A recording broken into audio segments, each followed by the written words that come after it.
Pada video kali ini kita akan membahas tentang mata kuliah Basic Translation atau penerjemahan tingkat dasar. Untuk kualitas audio yang lebih baik, saya sarankan menggunakan headphone atau earphone. Sebelum menjelaskan mata kuliah Basic Translation, saya perkenalkan dulu diri saya. Nama saya Prihantoro. Untuk lebih lanjutnya bisa dilihat di website saya, prihantoro.rf.gd.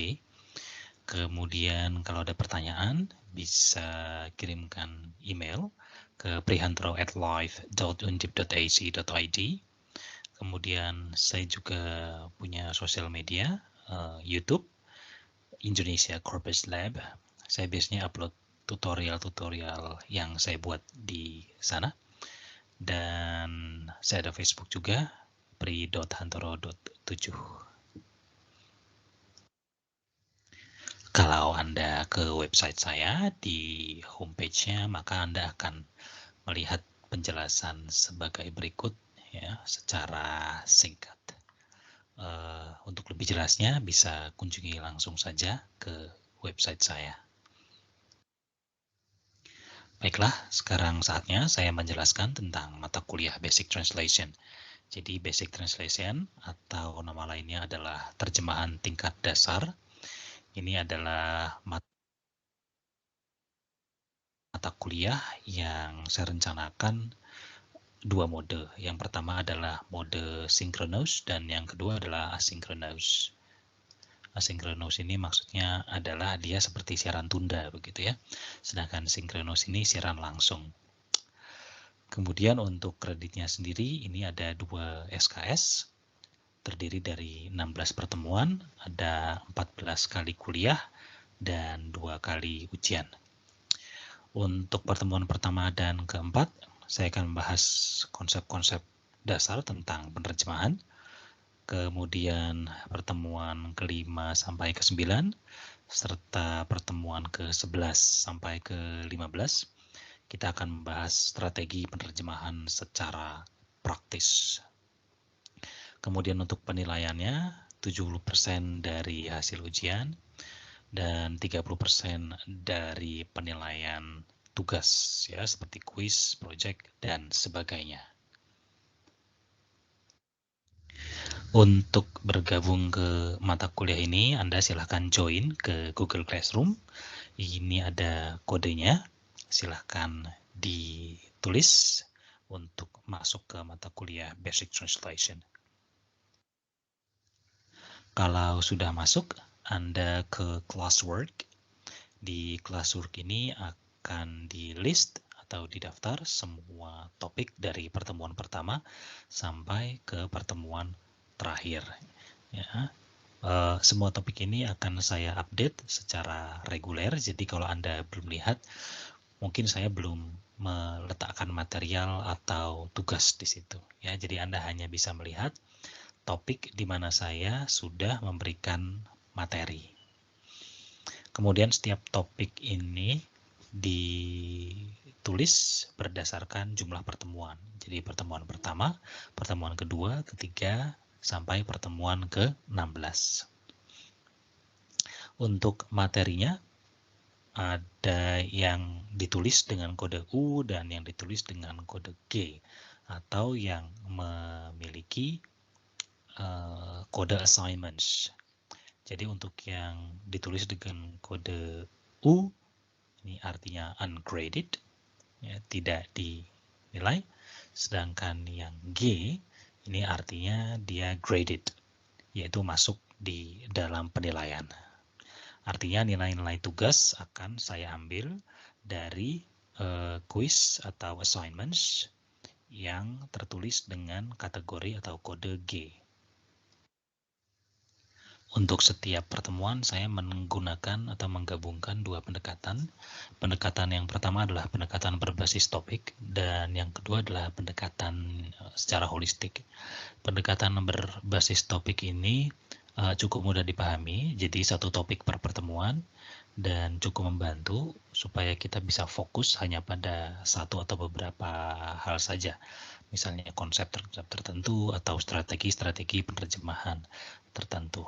Ya, ini kelebihannya. Tetapi kekurangannya, kalau dalam dunia nyata, sebuah teks itu kadang harus diterjemahkan dengan menggunakan beberapa macam strategi, atau Anda juga harus memahami beberapa macam konsep. Jadi itu kelebihan dan kekurangan pendekatan yang berbasiskan topik. Sedangkan pendekatan yang holistik, ini kita langsung menerjemahkan sebuah teks atau bagian dari teks tersebut. Kelebihannya adalah kita punya pengalaman dealing dengan teks secara langsung. Ya, kemudian kita juga bisa learning by doing. Tapi kelemahannya adalah mungkin cukup menantang, terutama di beberapa pertemuan pertama, karena ada strategi-strategi atau konsep-konsep yang belum sepenuhnya dipahami. Jadi saya menggabungkan dua pendekatan ini dan mudah-mudahan kita bisa ambil baik-baiknya saja ya. Untuk setiap tugasnya ya, baik yang graded maupun yang ungraded, yang dinilai maupun yang tidak, saya minta nanti Anda menuliskan nama, kemudian NIM, nomor induk mahasiswa, dan juga kelas. Setelah itu, nanti Anda akan melihat sebuah pertanyaan seperti ini ya. I agree that my answers to questions in this form will be used for corpus research purposes. Yes or no. Jadi pertanyaannya, ini sebenarnya bukan pertanyaan ya, tapi sebuah statement bahwa Anda setuju bahwa jawaban-jawaban dari pertanyaan di formulir atau di kuis ini akan digunakan untuk riset korpus. Nah, sebetulnya apa itu korpus? Korpus sendiri secara singkat bisa saya jelaskan adalah data bahasa yang alami. Jadi bukan buatan. Data korpus ini kegunaannya banyak ya, bisa untuk penelitian bahasa, untuk pembelajaran, pengembangan software, artificial intelligence, dan sebagainya.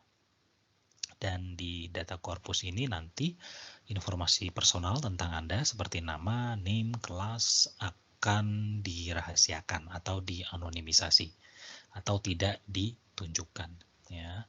Contohnya bisa dilihat nanti di beberapa program seperti CKB Web, Ignally, Sketch Engine, dan sebagainya. Ini adalah contoh dari data di BPPT PAN, korpus BPPT PAN yang ada di CKB Web. Bisa dilihat di sebelah kiri, yang bagian hijau adalah bahasa Indonesianya, sedangkan yang abu-abu adalah bahasa Inggrisnya.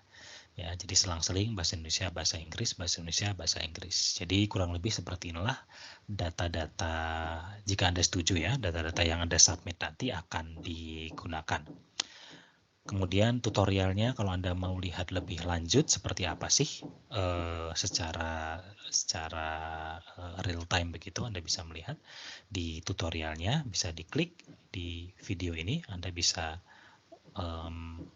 gunakan alamat ini, Anda tulis di browser Anda, kemudian bisa Anda tonton videonya lebih lanjut.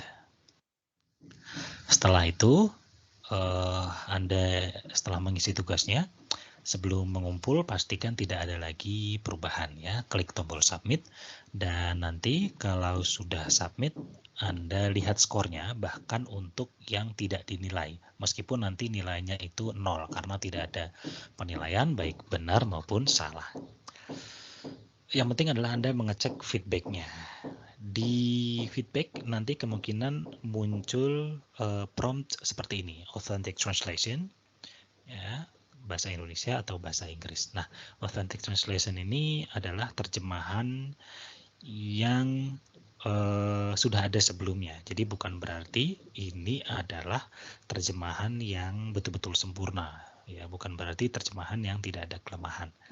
Hanya dia sudah pernah dilakukan sebelumnya, bisa Anda gunakan sebagai perbandingan. Ya, kadang-kadang hasilnya baik, kadang-kadang mungkin tidak begitu akurat. Berikut adalah beberapa pertanyaan yang mungkin muncul ya. Yang pertama misalnya saya tidak bisa join Google Classroom. Kemungkinan Anda tidak menggunakan email yang bisa diterima oleh Google Classroom. Jika itu masalahnya maka gunakan Gmail Anda ya. Kalau Anda belum punya, Anda silahkan buat, dan buat yang personal ya, bukan yang institusional. Kemudian kenapa saya harus menulis berbagai detail ya, seperti nama, NIM, dan sebagainya setiap mengisi kuis atau tugas ya. Jadi ini sebetulnya untuk mempermudah bagi saya untuk mengenali Anda, karena nama akun yang Anda buat belum tentu memiliki elemen tersebut, yaitu nama, NIM, kemudian kelas. Kemudian kalau tidak bisa mengumpulkan tugas bagaimana, cek dulu due date-nya, jadi deadline-nya kapan tugasnya ya. Kalau sebelum deadline mengumpulkannya seharusnya sudah bisa. Kemudian kalau saya tidak mau berkontribusi ke data corpus bagaimana, nggak masalah, pilih saja no di statement yang sebelumnya kita lihat. Apakah ini akan mempengaruhi nilai? Tidak. Jadi kontribusi untuk data corpus itu sepenuhnya sukarela, tidak ada paksaan dan tidak mempengaruhi nilai. Untuk daftar bacaan tidak begitu banyak, hanya ada 2 saja. Yang satu berbahasa Inggris, In Other Words, A Coursebook on Translation oleh Mona Baker. Kemudian yang kedua berbahasa Indonesia, Pedoman bagi Penerjemah, ditulis oleh Rohayah Makali. Demikian video kali ini, terima kasih. Dan video ini akan diedit atau diperbaiki jika diperlukan, jika ada tambahan. Kemudian silahkan bertanya atau berkomentar di kolom yang ada di bawah video ini, atau Anda juga bisa email saya. Oke, terima kasih. Sampai jumpa di video berikutnya.